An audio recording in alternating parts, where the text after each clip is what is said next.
Hello friends and welcome back. और बच्चों आज हम लोग कंटिन्यू कर रहे हैं अपने मैक्रो इकोनॉमिक्स के चैप्टर गवर्नमेंट बजट को फॉर क्लास 12th। और बच्चों इससे पहले हम लोग पढ़ चुके हैं गवर्नमेंट बजट के बेसिक्स को और आज हम लोग बात करेंगे components of government budget. So let's begin with me. So students, first component we have revenue receipts. So revenue receipts refers to those receipts which neither create any liability for the government nor cause any reduction of government asset. These are regular and reoccurring in nature. So students, revenue receipts वो item होते हैं जो day to day activities को show करते हैं government की। But remember students, macro economics में definition proper है और हमें इकोनॉमिक्स की डेफिनेशन इकोनॉमिक्स के लैंग्वेज में ही लिखनी होगी।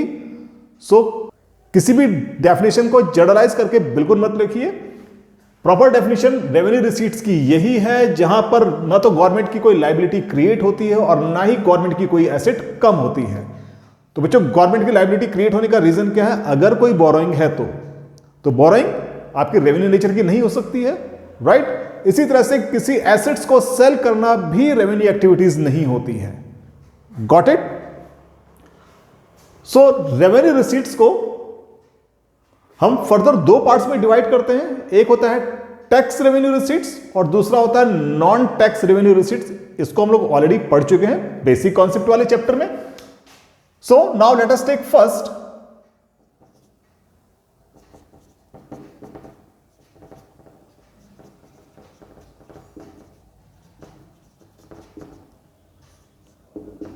tax revenue receipt.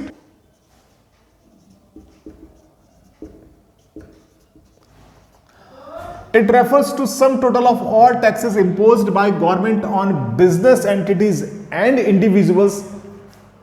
So बच्चों, इस टैक्स रेवेन्यू को हम लोग फर्दर दो पार्ट्स में डिवाइड कैटेगराइज करते हैं, जिसमें से फर्स्ट पार्ट है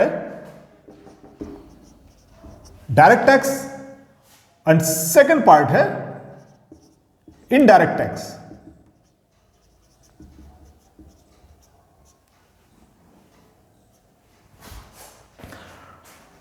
राइट? तो बच्चों, फर्स्ट पहले हम समझते हैं डायरेक्ट टैक्सेस को। Right? These are imposed on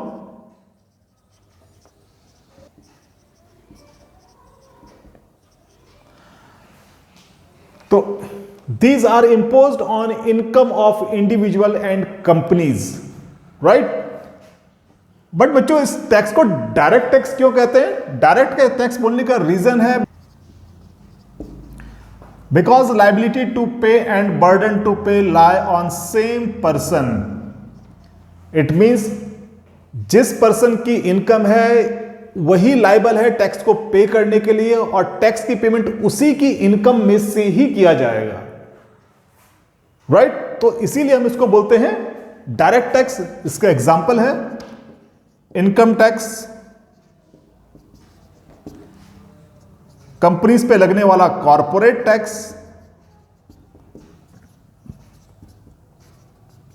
wealth tax and death duty, या जिसको हम लोग डायरेक्ट टैक्स भी बोलते हैं। Right? So these are the direct taxes. जबकि हमारे पास इनडायरेक्ट टैक्सेस में these are imposed on production and trading of goods and services.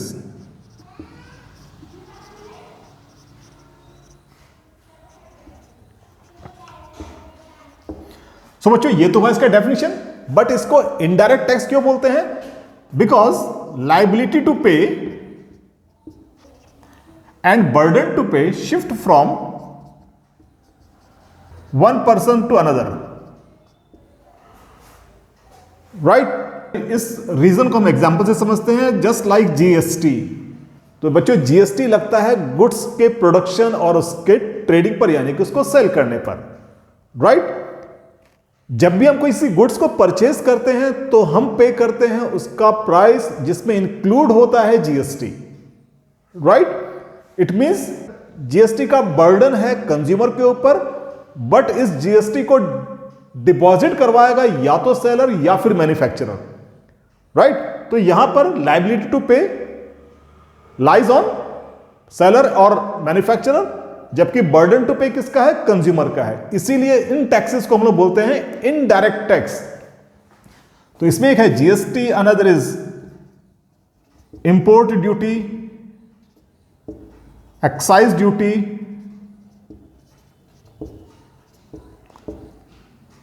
Central sales tax, etcetera. Is that clear? So it is tax revenue receipts. Now let us take non-tax receipts, right?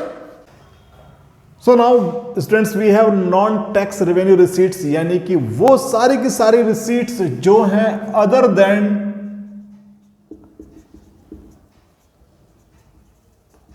tax receipts, चाहे वो direct tax हो चाहे वो indirect tax हो।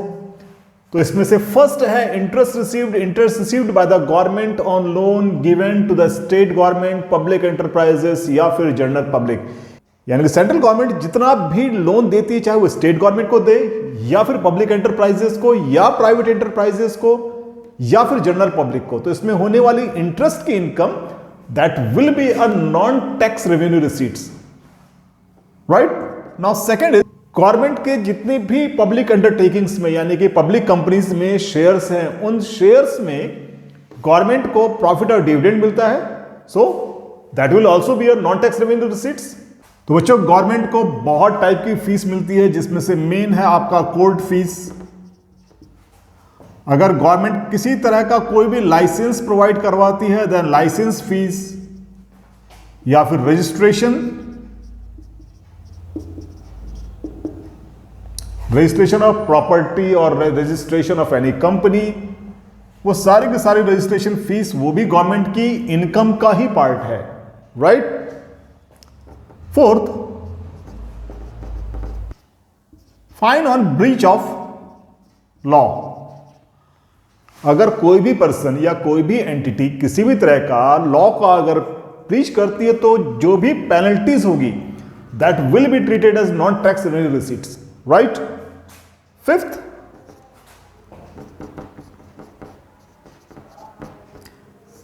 S cheat.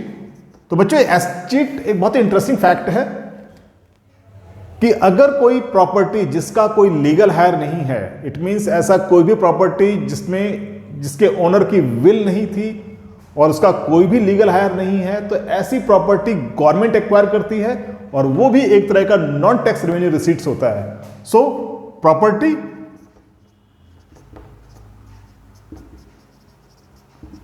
without any legal hire,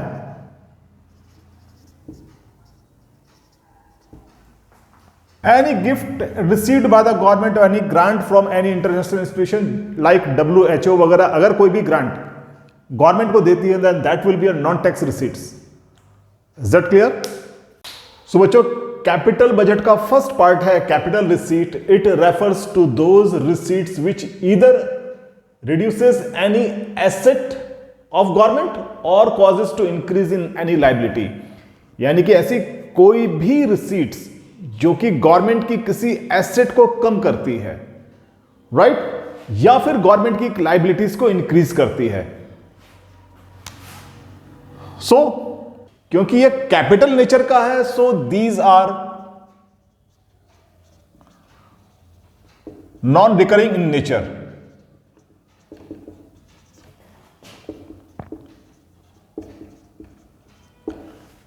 right. और बच्चे इसके example है, फर्स्ट एग्जाम्पल है बोरोइंग। तो गवर्नमेंट की कोई भी बोरोइंग यानी कि गवर्नमेंट जब भी कोई लोन लेती है तो इस तरह की किसी भी बोरोइंग से गवर्नमेंट की लायबिलिटी इंक्रीज होगी, राइट। तो अगर गवर्नमेंट की लायबिलिटी इंक्रीज होगी तो that is a part of capital receipt.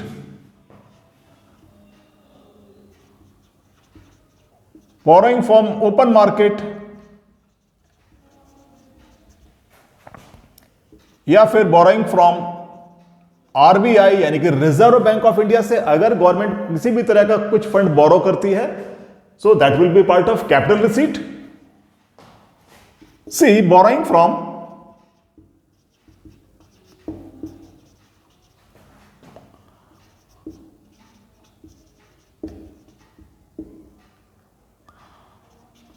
other countries, and D, borrowing from international financial institutions like World Bank, IMF। तो इन सभी बोरोइंग्स को हम इंक्लूड करते हैं कैपिटल रिसीट्स में। सेकंड है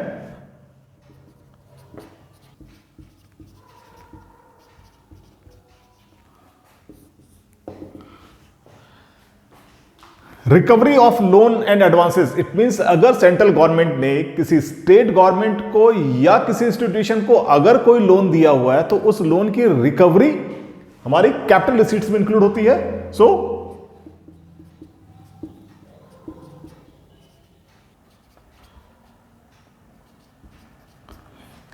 it includes recovery of loan which was given to other countries, state government or any other institutions, right? Now third, we have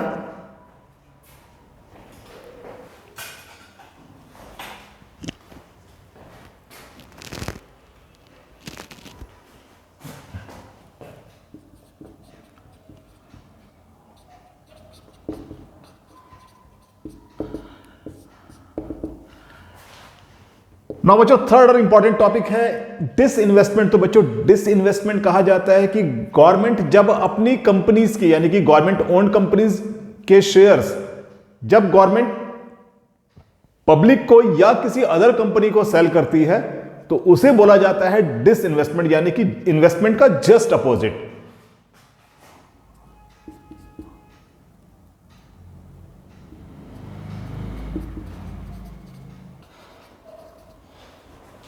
So it includes the selling of government equities यानी कि government shares of PSU in open market, जिसमें individual public भी include हो सकती है या कोई other company या कोई अदर फाइनेंशियल इंस्टीट्यूशंस, राइट।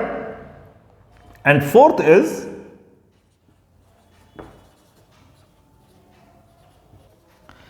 या फिर small saving schemes of post office made by the public. तो पब्लिक डिफरेंट पोस्ट ऑफिस की स्मॉल सेविंग स्कीम्स में जो पैसा इन्वेस्ट करती है वो भी गवर्नमेंट की कैपिटल रिसीट्स में इंक्लूड होगा। और this small saving includes NSC, it means national saving certificate,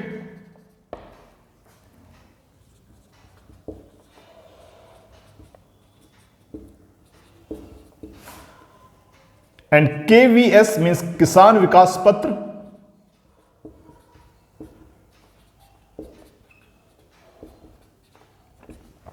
तो बच्चों ये कुछ सेविंग स्कीम्स हैं जो कि पोस्ट ऑफिस पब्लिक को प्रोवाइड करती है, क्योंकि पोस्ट ऑफिस गवर्नमेंट का ही एक डिपार्टमेंट है। तो इस तरह का पब्लिक का कोई भी इन्वेस्टमेंट कैपिटल रिसीट्स में ही इंक्लूड होता है, right. So this is the first part of capital budget, जिसको हम लोग बोलते हैं capital receipts, right.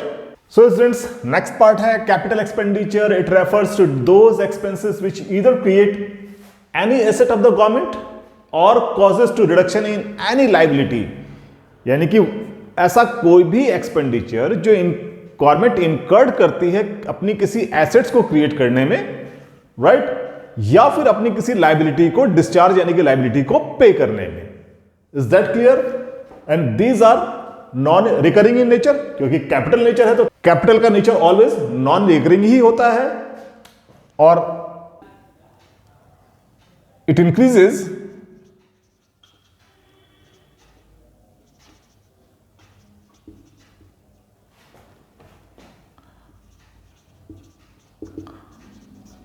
government capital stock for productivity,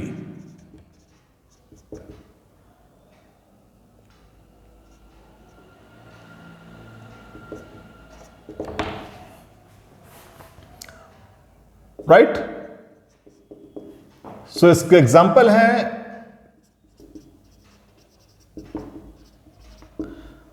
expenditure toward infrastructure like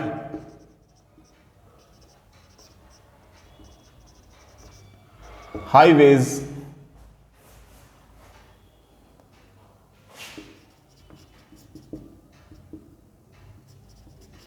hospitals, right? So which expenditure toward infrastructure like highways, hospitals, school etcetera. Second है repayment of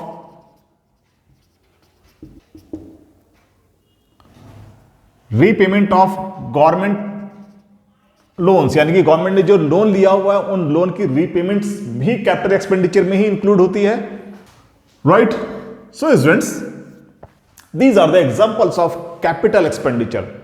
सो बच्चों, government budget के चार main component होते हैं। एक revenue expenditure, revenue receipts, capital expenditure और capital receipts, right.